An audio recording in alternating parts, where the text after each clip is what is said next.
we have two great panelists, two great speakers who will answer all of these questions and more. And I'm going to encourage you to actually, as you're thinking of questions, write them down. Write down some questions. We are going to have time at the end for hopefully a few more questions after this session. So with that, our first speaker, as you'll see, is Dr. Jane Brown. And you also see what her title is up here, but I'll read it. It's a long title. She's the James L. Knight Professor in the School of Journalism and Mass Communication, University of North Carolina. So we're very glad that she was able to come join us. She is a researcher, a prolific researcher and author. She's on many boards and many advisory groups. You can read her bio in your information, so I won't go through all of it.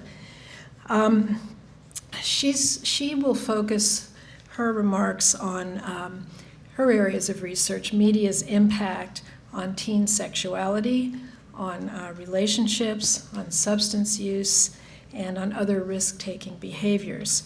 Or as she puts it, that she has made a career of sex, drugs, and rock and roll. So, Dr. Brown.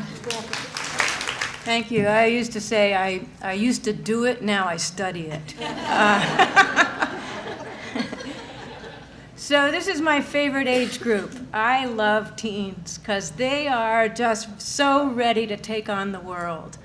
And what I am interested in is how might we make the media a healthy place for them to learn about how to take on the world. So I wanted to, this is back in the dark ages when I grew up. This is what it was. It wasn't quite so pristine. I was growing up on a farm in Maryland. My father used to have to go up on the roof to fiddle with the antenna to get 3 TV channels if we were lucky, right? This is today. This is a young man, 16 years old, in Durham, North Carolina. We interviewed. He's commandeered that room above the garage and made it into his little media center. And he's got his TV, his sound system, he's got his cell phone in his hand, and his computer. What's the difference between that picture and this picture?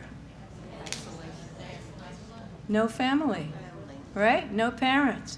That's exactly what's happening today. And you've heard all the statistics about how 20% of 0 to 2-year-olds have televisions in their bedrooms and so on. And we interviewed the mom in this household, and she said she never goes upstairs. It is his domain. So she doesn't know what he's doing, where he's going, who his friends are, right? So if you're thinking about the media as kind of I think about it like this, as kind of a surrogate peer group as well. So the parents really don't know who your child's friends are anymore because they're in the media, basically. And now it's all on their cell phones. So they don't, even if they don't have a TV in their bedroom, it doesn't matter because they're gonna all soon have smartphones where it's just all on your smartphone. So it doesn't really matter. So the question I've been asking is, given now that the average household has, and on your cell phone, has 180 television channels, there are about 50 magazines targeted totally for teens. That's all online as well. Music is totally for teens, and most movies are totally for teens as well. And so how do they sort through all that media? How do they figure out which media they're going to attend to? Well, I think about it like as a media diet, and it's all about identity for adolescents. So we've been have these wonderful talks about what happens for children as little children, then middle-aged children. And for adolescents, it's all about who am I? It's all about how am I like others, like everyone else? How do I fit in with everybody else? And this is especially true in middle school, where they're all basically trying to look like everybody else, and they all look alike. It's pretty funny. And they're all going, I'm independent, right? And you look just like everybody else. And then, like some others, how am I different from everybody else? And then how am I unique? So I think these are sort of the 3 basic questions of adolescence, as what they're trying to do. And the media I think of as an identity toolkit, if you will. That the media provide all these models of what are the possibilities. Now we saw in the talk about middle girls or tween girls that those models are pretty narrow. You're supposed to be tall, very thin, blonde hair, like that, and worried about getting the guy. So but the media are very diverse today, and teens have so much control over what they're looking at that they can find other things if they want to. So here I think about it as sort of this food pyramid. There's the common teen culture.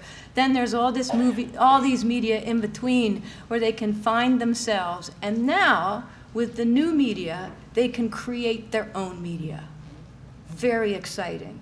This could be very powerful and a healthy thing if we help them create media that really speaks for who they are in a healthy way. So let's look. Here's some common teen culture today. If you're working with teens, you should be able to recognize these folks. Lady Gaga, she is Gaga, my God. And here's the current heartbeat, Justin, and Miley Cyrus growing up quickly. And then this great show, Glee. I hope you all watch Glee. That's a fun, and I think a really great show that kids love. And the Avatar, the best movie since Star Wars as far as I'm concerned. Oh my God, what a fabulous movie. I kept my glasses, just, Didn't you love it? Didn't you feel like you could fly afterward? Oh my God, yeah. Well, so there's some great stuff there. And then if we get into this other set of sort of how are you like some others, if you just look at teen girl and young women's magazines, almost all teen girls read 17. A lot of teen boys read 17 as well, but when they're 12 to 14. And then they're moving quickly to things like Teen Vogue. There's also Teen Cosmo Girl, and so on. And then right to Cosmopolitan.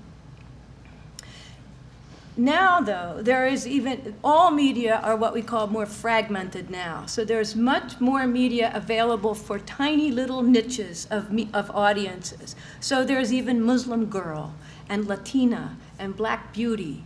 So there are pieces of media for you as you're developing your own identity.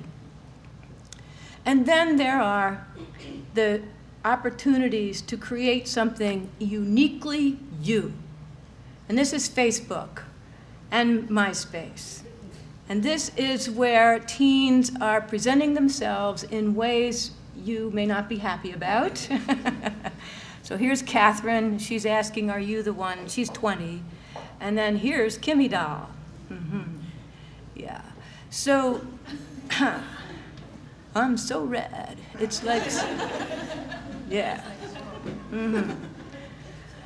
So part of what we need to do is be helping our young people know that these images are going to be up there for the rest of their lives, forever. And so is this how you want to present yourself? To your future employer? To your future college admissions officer? The other thing that I'm concerned about and been studying for a long time is how do young people learn about healthy behavior from the media? And the thing to know here is that the media are not in the business of raising your children in a healthy way.